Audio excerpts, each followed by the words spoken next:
मुंबईत आपल्या हक्कांसाठी आंदोलकांवर सरकारची दडपशाही सुरू असल्याचा आरोप करण्यात येत आहे। मुंबई पोलिसांनी सकाळपासून विविध पोलीस ठाण्यांमध्ये अनेक शेतकरी आंदोलकांना ताब्यात घेतल्याची माहिती समोर येत आहे। काही आंदोलकांना पहाटे 5 वाजल्यापासून तर काहींना सकाळी 10 वाजल्यापासून ताब्यात ठेवण्यात आल्याचे सांगण्यात येत आहे। मात्र तासनतास ताब्यात ठेवूनही त्यांच्या जेवणाची कोणतीही व्यवस्था करण्यात आलेली नसल्याचा आरोप आहे। इतकंच नाही तर काही आंदोलकांना आवश्यक औषधे घेण्यासही परवानगी दिली जात नसल्याचे सांगितले जात आहे। आपल्या हक्कांसाठी आवाज उठवणाऱ्या शेतकऱ्यांशी अशी वागणूक योग्य आहे का? लोकशाहीमध्ये आपल्या मागण्यांसाठी शांततामय आंदोलन करण्याचा अधिकार नागरिकांना आहे। मग आंदोलकांना तासनतास ताब्यात ठेवून त्यांच्या मूलभूत गरजांकडे दुर्लक्ष का केले जात आहे, असा सवाल उपस्थित होत आहे।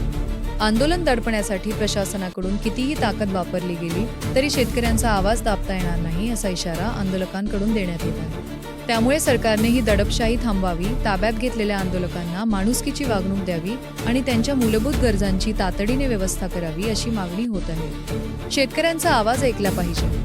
आंदोलन दडपले नाही तर प्रश्न सोडवले पाहिजेत, कारण लोकशाहीमध्ये जनतेचा आवाज दाबता येत नाही आणि शेतकऱ्यांच्या हक्कांसाठीचा हा संघर्षही थांबणार नाही।